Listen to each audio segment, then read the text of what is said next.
बच्चों, मैं आज बेसिक मैथ का क्वेश्चन पेपर जो आज दिनांक 28 अक्टूबर 2021 को जो पेपर हुआ था, बेसिक पेपर मैथ का क्लास 10th का इवनिंग शिफ्ट का, उसके उसका सॉल्यूशन बताने जा रहा हूं।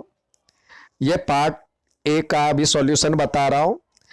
उम्मीद है जो कि आप लोग का पेपर अच्छा गया होगा और उसी तरह तैयारी करते रहें, या जिसका पेपर अच्छा नहीं हुआ वो आगे अपने पेपर में सुधार करे और अच्छे नंबर लाए। तो आइए, जो इवनिंग शिफ्ट में पूछा गया था सवाल, उसकी चर्चा करें। देखें किस तरह के सवाल थे। इसमें कुल 20 क्वेश्चन आए थे, उसमें से आपको 16 प्रश्न का जवाब देना था। पहला है, इसका महत्तम समापवर्तक निकालिए, यानी HCF ज्ञात करना है। पहले में HCF ऑफ दिस, तो हमें पता है जो कि जो HCF होता है, जो देखिए पहली संख्या 3 का पावर 3 है और 5 का पावर 4 है, और दूसरी संख्या 3 का पावर 4 है और 5 का पावर 2 है। तो हम HCF जब निकालते हैं तो जो इसमें जिसका पावर कम होता है वो पहले रखते हैं, 3 का पावर 3, और इसमें जो न्यूनतम घात है, सिंपल जो स्मॉलेस्ट पावर है, 5 का पावर 2। ये इसका सही सॉल्यूशन हुआ। तो जिसमें आपको दिया हुआ है ऑप्शन बी इसका सही आंसर है। नेक्स्ट है 10 30 डिग्री एंड 10 45 डिग्री का वैल्यू ज्ञात करना है। तो 10 30 डिग्री का वैल्यू क्या होता है? 10 30 डिग्री का वैल्यू होता है 1/2, और 10 45 का वैल्यू होता है 1। तो इसको मल्टीप्लाई करेंगे तो ये 1/2 ही रहेगा, जिसका सही आंसर सी है। नेक्स्ट सवाल देखते हैं। नेक्स्ट सवाल है, एक बैग में 3 हरे, लाल, 4 नीले, 2 लाल कंचे हैं। यदि एक कंचा यादृ छाया निकाला जाता है तो इसकी क्या प्रायिकता होगी कि कंचा लाल हो? अ बैग कंटेन्स 3 ग्रीन, 4 ब्लू और 2 रेड्स मार्बल्स। तो टोटल मार्बल्स कितने हो गए? टोटल कंचे कितने हो गए? 3 4 7 2 9। तो टोटल आउटकम नीचे लिखते हैं 9। अब हमें पूछ किसका रहा? लाल का, यानी रेड कलर का। तो रेड कलर का कितने हैं? 2 है, तो 2/9। तो इसको सिंपलेस्ट फॉर्म में तो लिख नहीं सकते, तो 2/9 ही सही आंसर इसका है। अब इसके अगला दिया हुआ है, इसके बीच की दूरी आपको ज्ञात करनी है। Distance between 0.7 and 0-3।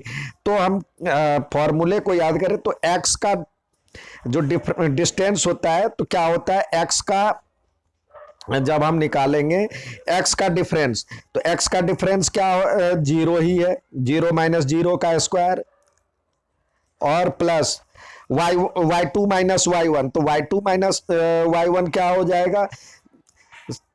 -3 और -7, तो यानी -10 का स्क्वायर, यानी 100, 10 का स्क्वायर और इसका रूट। तो यानी ये 0 + 100 का रूट निकालेंगे तो कितना हो जाएगा? 10 यूनिट्स। तो इसका सही आंसर है 10 यूनिट्स। नेक्स्ट सवाल देखते हैं।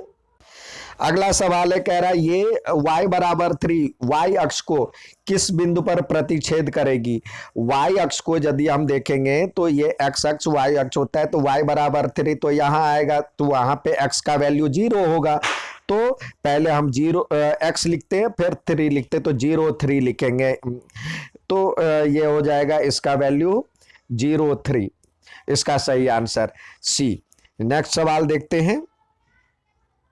नेक्स्ट सवाल दिया हुआ है, यदि 3 tan थीटा = 1, यानी तो क्या हो जाएगा? tan थीटा = क्या हो जाएगा? tan theta = 1/√3। तो ये किस में होता है? 1/√3 किस में होता है? आपको पता होनी चाहिए। ये tan थीटा में ये होता है tan 30 डिग्री। तो लिख सकते हैं हम tan 30 डिग्री, 30 डिग्री। तो इसका मतलब हो गया थीटा = 30 डिग्री। तो cos 2 थीटा, यानी cos 2 × 30 डिग्री, तो ये हो जाएगा cos 60 डिग्री। cos 60 डिग्री का क्या वैल्यू होता है? 1/2। तो इसका सही आंसर ए।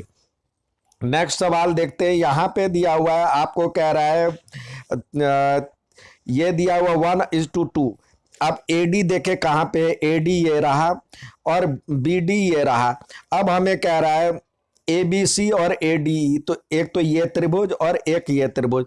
तो इस त्रिभुज का क्या होता है, जब रेशियो निकालते हैं क्षेत्रफलों का अनुपात, तो छोटे त्रिभुज के मतलब किस भुजाओं के वर्गों के अनुपात के बराबर होता है। तो अब ये इसमें तो यहाँ पे इसका साइड दिया हुआ है, इसका साइड दिया हुआ है 1 और इसका साइड दिया हुआ है 2। तो ये बड़े त्रिभुज का जो साइड होगा क्या हो जाएगा 3। 1 + 2 = 3। तो ये 1 का स्क्वायर इज टू 3 का स्क्वायर। तो 1 का स्क्वायर क्या हो जाएगा 1 = 3 का स्क्वायर 9। तो इसका सही आंसर है पहले ABC कह रहा है, पहले हमें कह रहा है क्या ABC निकालने के लिए। तो ABC तो बड़े वाला है, तो बड़े वाले को पहले रखेंगे 3 का स्क्वायर और = 1 का स्क्वायर। तो ये हो जाएगा 9:1।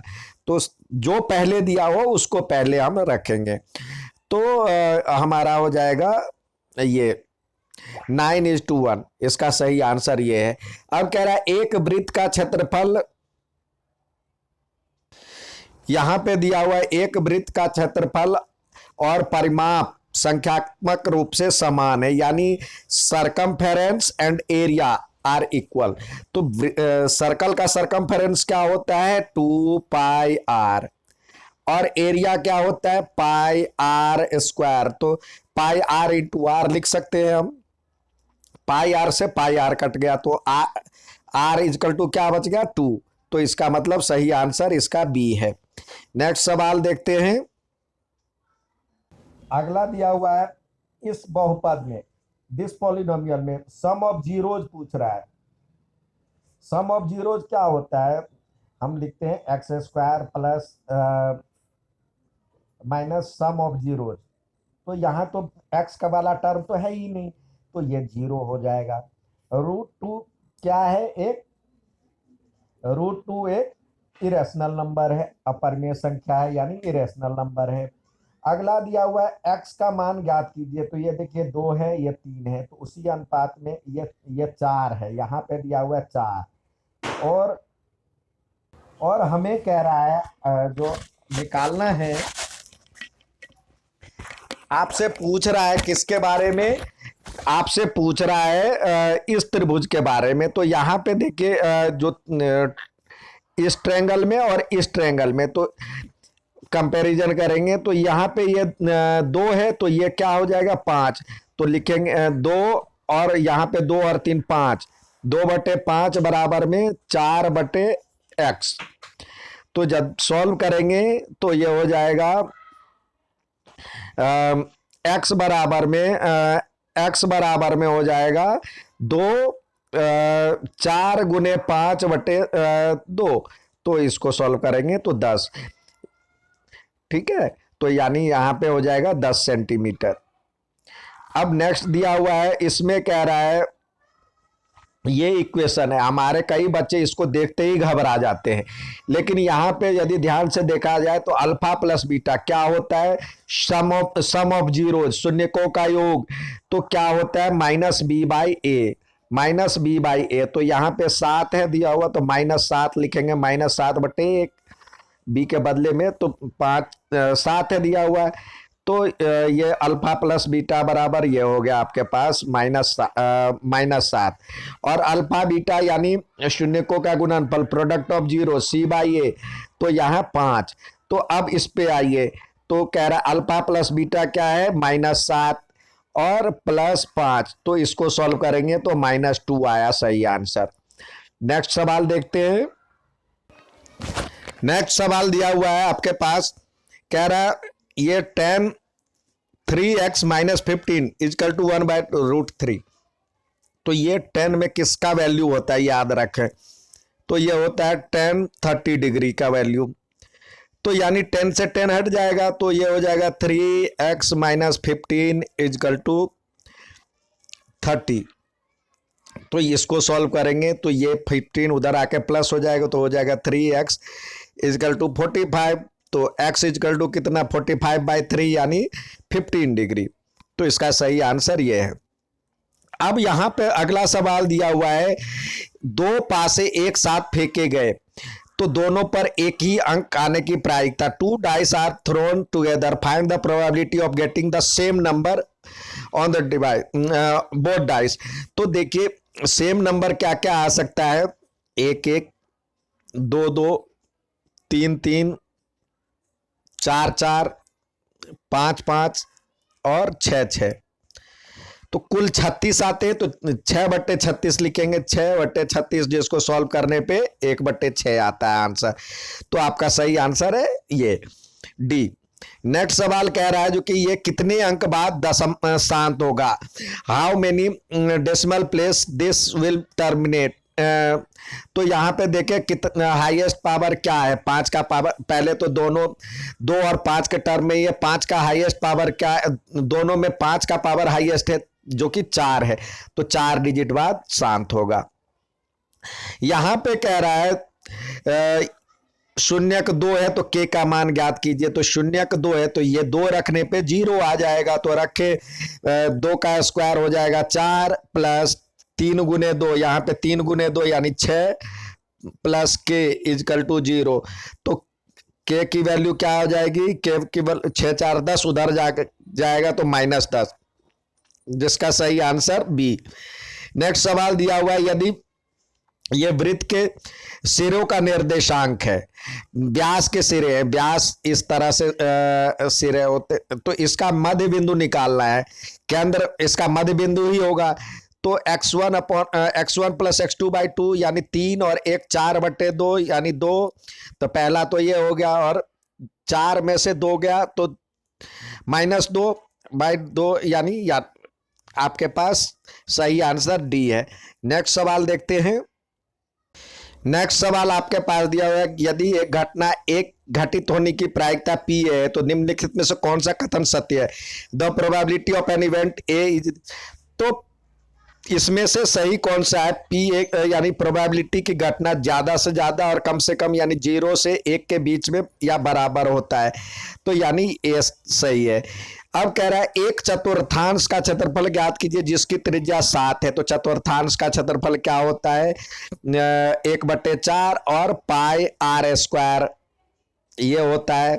तो 1/4 और पाई 22/7 और आर आपके पास दिया हुआ है 7 × 7। तो इस एक साथ से एक साथ कट गया, 11 7 77/2। तो यानी इसका सही आंसर ये है। अब अगला कह रहा है 20वें में सहअभाज्य संख्याओं का युग्म, कौन सी ऐसी संख्याओं का जोड़ा है जो जिसका कोई भी कॉमन फैक्टर नहीं है। तो आप देखेंगे इसमें तो है 2 है, इसमें 18 और 25 में ये 5 × 5 होता है, ये 2 × 3 होता है, तो इसमें कोई भी नहीं है। बाकी इसमें भी 7 के पहाड़े में आ रहा है, इसमें 3 के पहाड़े में आ रहा है, तो ये इसमें कोई भी कॉमन फैक्टर नहीं है।